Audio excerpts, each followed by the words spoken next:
University of Mindanao nalakip sa 2026 QS Asia University Rankings. Center of Health Services sa Digos College nagpahigayon ng HIV awareness seminar sa mga estudyante. Prangkisa sa mga bag-ong tricycle sa Digo City, aprobado. DTI nagpatuman og 60-day price freeze tungod sa bagyong Tino. Mga economic analyst, giauhag ang Pilipinas nga ipadayon ng economic momentum sa Asian regions. Zeus Coffee Thunderbells gipildi ang Chocomocho sa PVL Reinforced Conference. Manny Pacquiao mibiya sa Physical Asia tungod sa obligasyon sa nasod.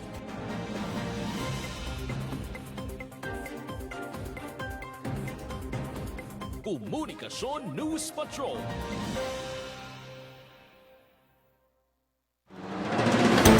Mayong adlaw Pilipinas, mayong adlaw Digos City.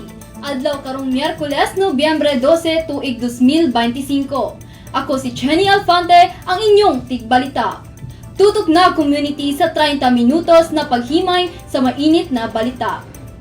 Kini ang Komunikasyon News Patrol. Naghimo og kasaysayan ang University of Mindanao human kining makasulod sa 2026 QS Asia University Rankings nga nagdala og dakong kadaugan ug dungog sa tibuok Mindanao. Para sa dugang nga impormasyon, aniya si News Patroller Ben Jabez Nicosia. Dakong garbo sa University of Mindanao ang lain usab na kalampusan human kining nakasulod sa 2026 Quacquarelli Simmons o QS Asia University Rankings. Naangkon sa ang pwesto sa 1,304 to 1,400 nga bracket. Nakuha sa ang 3-star overall rating sa QS Star Assessment karong tuiga ug nakabot usab niini ang 5-star rating sa tulo ka kategorya mao ang facilities, governance ug social impact. Pagmamatuod sa world-class nga performance sa tulungaan. Tungod sa pakalakip sa University of Mindanao sa maong ranking, gidayeg og giila kini nga nagapamatuod sa dekalidad nga edukasyon, ligon ng research culture ug dako nga impact dili lang sa Davao Region, apan lakip usab sa international nga estado. Sa susamang bahin gipasinugan usab ang ug nakadawat kini og QS Star Awards. Personaling kini nga gidawat ni President Guillermo P. Torres Jr. atol sa gihimong QS Asia Pacific Summit sa Korea University sa South Korea. Gawa sa maong pasidungog, nidungag pa sa kredibilidad sa universidad ang ubay-ubay nga Center of Excellence ug Center of Development nga gihatag sa Commission on Higher Education or CHED. Tungod niini, natula sa ang pinakadagag COE ug COD sa Mindanao, usa ka ebidensya sa padayong tinguha sa maghatag og quality, affordable ug open education sa mga magtutungha. Tungod sa sunod-sunod na pasidungog, giila ang 2025-2026 nga banner year para sa University of Mindanao. Samtang nagpadayon kini sa pagpaligon sa ngalan sa Mindanao sa Global Education Arena. Para sa Komunikasyon News Patrol, ako si Ben Nicosia, inyong tigpalita. Nagpahigayon ng Center for Health Services sa Digos College kauban ang Digo City Reproductive Health and Wellness Center ug usa ka seminar sa mga estudyante kabahin sa dakong importansya sa HIV awareness. Para sa dugang nga impormasyon, aniya si News Patroller Ben Jabez Nicosia.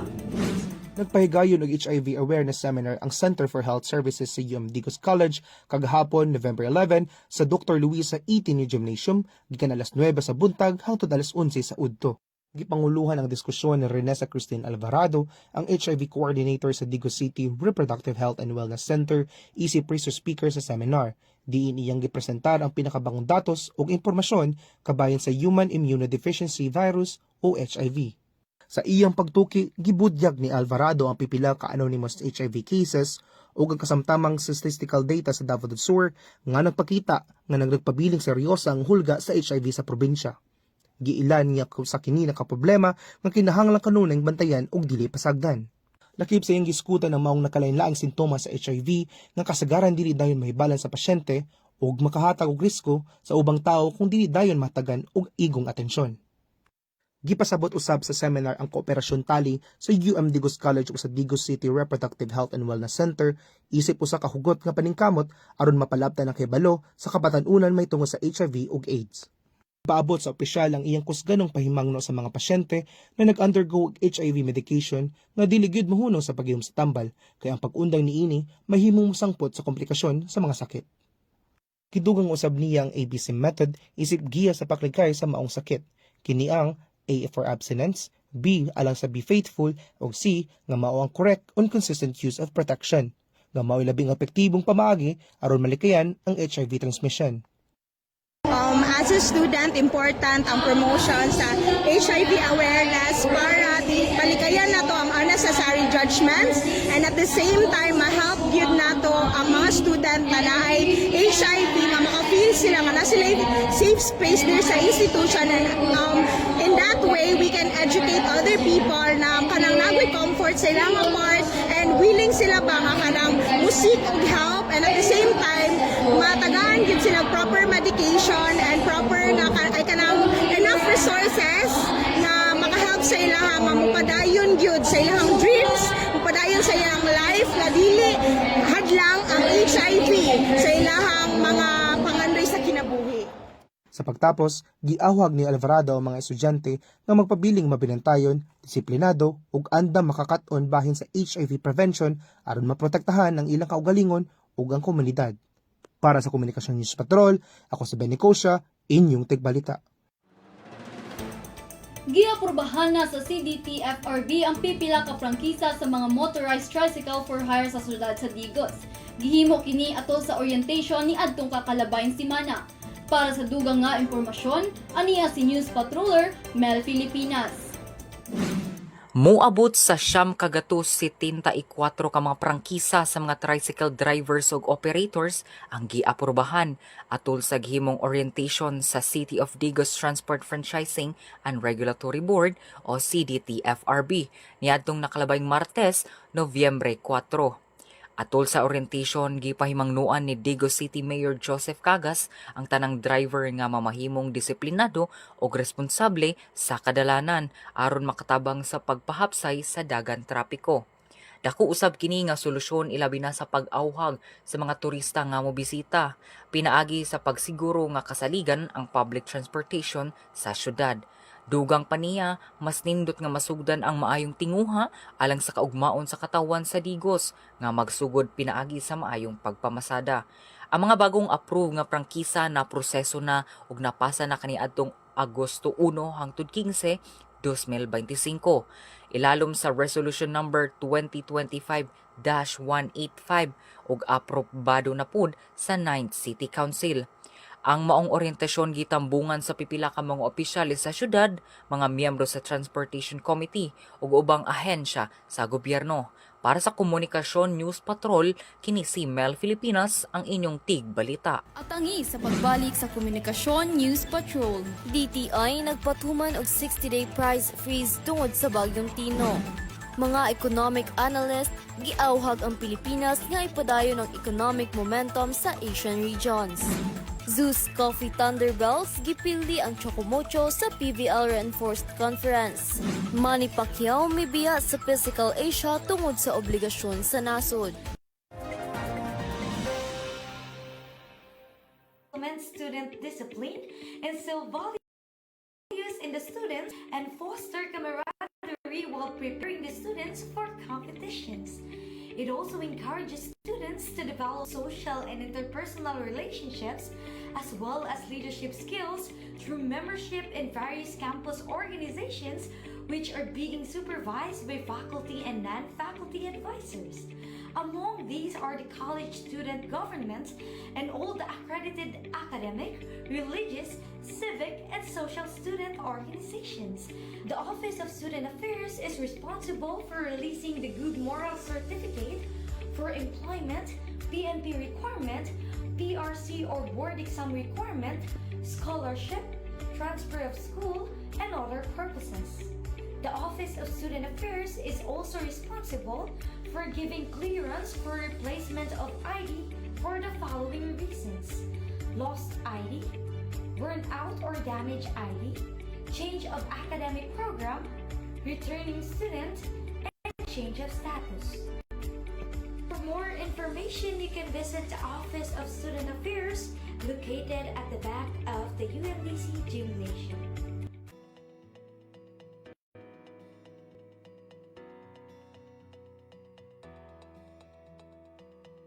Pursuing academic aspirations with a financial burden is really hard. But Digos College offers a wide range of scholarships that help students like you achieve their academic goals. Whether you are an incoming freshman or a returning student, financial assistance is within reach, and availing these scholarships is easier than you think. All you need to do is visit our student accounting office, where our friendly staff will guide you through the process. The Student Accounting Office is known to ensure correct and complete school fees assessment of students, and also provide timely processing of scholarships and renewal of qualified students. Digos College offers scholarships based on academic merit, financial need, talents, dedication, and more. But make sure to meet all the qualifications before applying to ensure immediate approval of the desired scholarship. For more specific details, just visit the Student Accounting Office and discover how you can turn your dreams into reality with a scholarship from Digos College.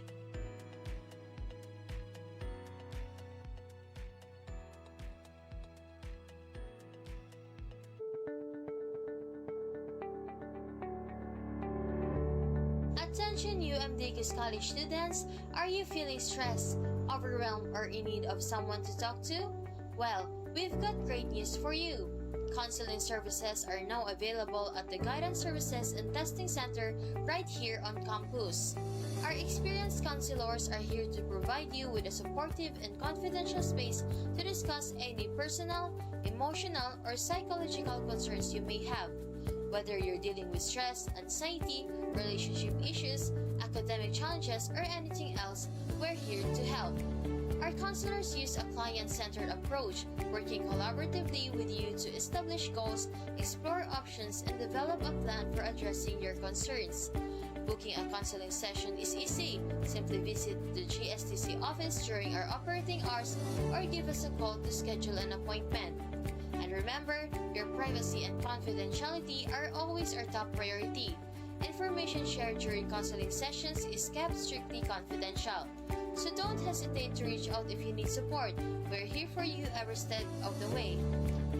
Digos College, where your well-being is a priority. Book your counseling session today.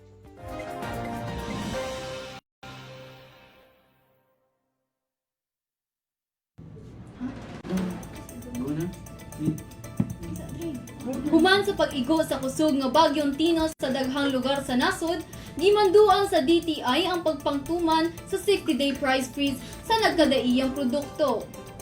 Para sa dugang nga impormasyon, aniya si News Patroller Prince Ferolino. Patuman sa Department of Trade and Industry ang 60-day price freeze sa mga basic goods human gideklara ni Pangulong Ferdinand Marcos Jr. ang state of national calamity tungod sa mga kalamidad nga misulod sa nasod Pilipinas. Sumala sa DTI, ang price freeze magpabiling epektibo tulod sa 60 ka adlaw gikan sa pagdeklara sa kamanduan. Kini nalangkob sa mga produkto sama sa bugas, canned goods, asukal, mantika, bottled water ug uban pang panginahanglanon sa maapektado sa bagyong Tino. Gipasabot sa ahansya nga gipatuman kini nga lakang aron mapugan ang sobra pagtaas sa presyo ug mamahimong accessible ilabi na sa mga residenteng nanginahanglan nga nabiktima sa kalamidad. Ang kamanduan ay subay sa Republic Act 7581 kun Price Act nga nagmando sa automatic price control sa mga lugar nga adunay declaration of state of calamity. Tungod niini, gimanduan ang mga regional o provincial offices sa DTI nga maghimo og monitoring ug inspeksyon aron masiguro nga tumanon sa mga negosyante ang presyo nga naa sa merkado sa wala pang kalamidad. Giawhag usab sa DTI ang publiko nga airport tayo ng si bisan kinsa nga nagabaligya og mga produkto nga misobra sa gitakdang presyo pinaagi sa ilang hotline o online complaint desk. Sa pikas bahin, miabot na sa kapinkun kulang 118 ang natalang namatay tungod sa pag-igo sa bagyo. Para sa Komunikasyon News Patrol, ako si Prince Ferolino, ang inyong tigbalita. Nagpahinumdum karon ng pipila ka mga economic analyst nga kinahanglan nga mapadayon ang economic momentum sa mga nasod nga sakop sa ASEAN. Kasunod usab kini sa rason nga ang Pilipinas ang mamahimong host sa umaabot nga ASEAN Summit sa mosunod nga tuig. Para sa dugang nga impormasyon, aniya si News Patroller Prince Ferolino. Huwag ang economic analyst sa Pilipinas nga ipadayon ang geopolitical o economic momentum nga nasugdan sa nasod Malaysia.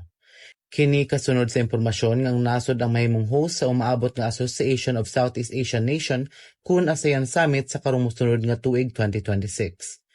Gipasabot sa mga eksperto nga ang Pilipinas kinahanglan magpabilin sa linya sa Malaysia sa pagpasiugda sa panagiusa sa mga nagkadayang nasod nga parte ASEAN. Kalakip ni ini ang mga isgutanan sama sa pagpadayon sa negosasyon sa Code of Conduct sa South China Sea o pag-atubang sa krisis politikal sa Myanmar. Dugang pa, gipunto sa mga eksperto ang papabilin sa kredibilidad sa ASEAN nga nagagad sa abilidad ni ini nga mapakita og usa ka lig-on o tinodanay nga baruganan taliwala sa nagkadako nga global tension.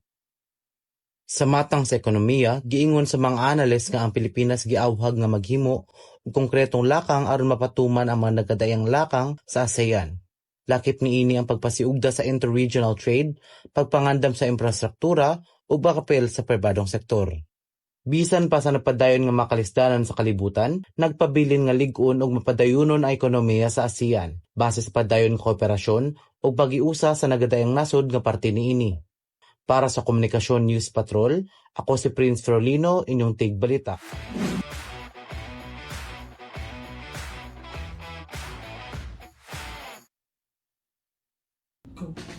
Nagpabiling lig-on gihapon ang Zeus Coffee Thunderbells sa nagpadayong PVL Reinforced Conference Manila nga gipili ang kalabang kupunan nga Choco Mocho Flying Titans.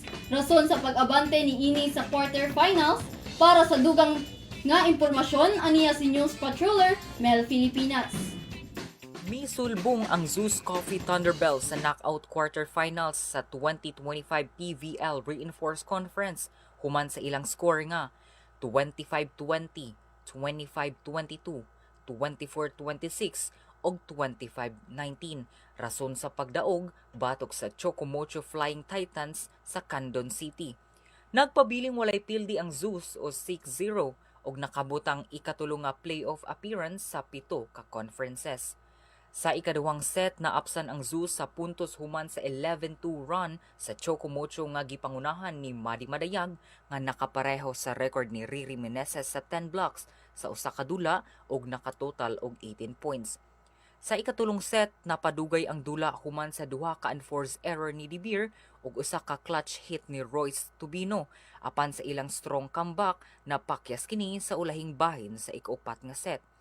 Si Ana De Beer ang top scorer sa maong liga nga may pugong sa momentum sa Choco Mocho Flying Titans pinaagi sa 2 decisive attacks nga naghatag og 2-0 lead sa Zeus. Bisan pa man si De Beer mipakita sa iyang maayong porma ug nakahatag pa kini og 20 points ug 10 excellent reception alang sa usa ka double-double. Mingangat ang Zeus pinaagi usab sa tabang ni Chenny Arroyo nga adunay 11 points ug si Jovelyn Gonzaga nga adunay 10 points ug 11 digs. Alang sa ilang maabutay pa nga dula, duha ka team na lang ang ilang makalaban nga mao ang Signal HD Spikers ug Nextled Chameleons. Kung mamahimong mapildi nila, ang Zeus Coffee Thunderbells mamahimong 8-0 sweep sa preliminaries ug maghatag sa ilaha nga number 1 seed sa unang higayon sa kasaysayan sa ilang management. Para sa Komunikasyon News Patrol, kini si Mel Filipinas ang inyong tigbalita.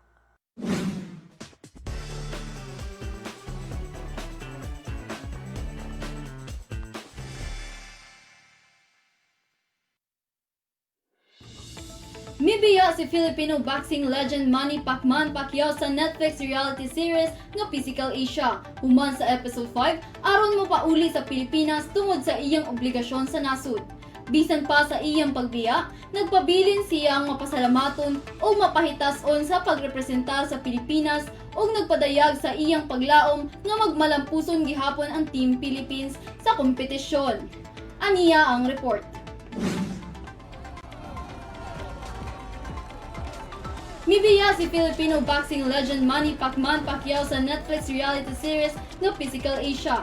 Diin siya nagsilbi isip team leader sa Team Philippines. Sa episode 5 sa maong show, ipahibalo ni Pacquiao nga siya mopauli sa Pilipinas tungod sa iyang mga obligasyon sa nasud. Atol sa episode, nangayo si Pacquiao og pasaylo sa iyang team ug ipatin-aw nga kinahanglan siyang mopauli sa Pilipinas tungod sa iyang obligasyon sa nasud. Nagpahayag usab siya sa iyang pasalamat o pagkadismaya tungod kay gusto niyang ipakita nga adunay kapasidad o kakayahan ang Team Philippines sa kompetisyon. Gidugang pa niya nga tinguha gyud niya nga makadaog sa mga hagip ug walay ideya unsa ang buhaton sa iyang team sa sunod nga kompetisyon. Bisan pa sa iyang kalit nga pagbiya, nagpadayag gihapon si Pacquiao sa iyang dako nga suporta ug pagtuo sa iyang team. Ang desisyon sa pambansang kamao gipangayuan og pagsabot sa mga fans kay bisan pa sa iyang kahinam sa show. Mas gipili niya ang pagserbisyo sa nasod nga iyang gihigugma. Gipadayag usab sa boksingero ang iyang garbo sa pagrepresentar sa Pilipinas ug ang iyang paglaom nga magmalampuson gihapon ng iyang grupo. Si Pacquiao nanguna sa Team Philippines nga gibug-usa nila Mark Mojan Strail, Justin Conveni, Ray Jefferson Kirubin, Rubin Lauren Brown ug Lara Liwanag. Human sa iyang pagbiya, gipuli siya ni Justin Hernandez, usa ka Filipino CrossFit athlete. Samtang si Justin Conveni ang nahimong bagong team leader. Sa iyang pamahayag, nagpasabot si Pacquiao nga nalipay siya nga nahimo siyang kabahin sa season ug mapasalamaton nga nakarakapresentar sa Pilipinas. Iyang ipanghambog ang kaisog og determinasyon sa Team Philippines nga iyang gihulagway isip mga hard warriors nga adunay kakayahan nga magmalampuson. Nagpahayag usab siya sa pag-ampo nga magmalampuson ang team sa championship. Og mao kato ang mga mag-unang balita akong gitutukan karong adlaw. Ayaw kalimot sa pag-like, subscribe ug pag-share sa atong social media pages para updated ta sa tanang kalihukan sa Degas College. Ug alang sa tinud-anay ug gawas nun na paghatod sa kamatuoran, ako si Chenny Alfante, maayong adlaw.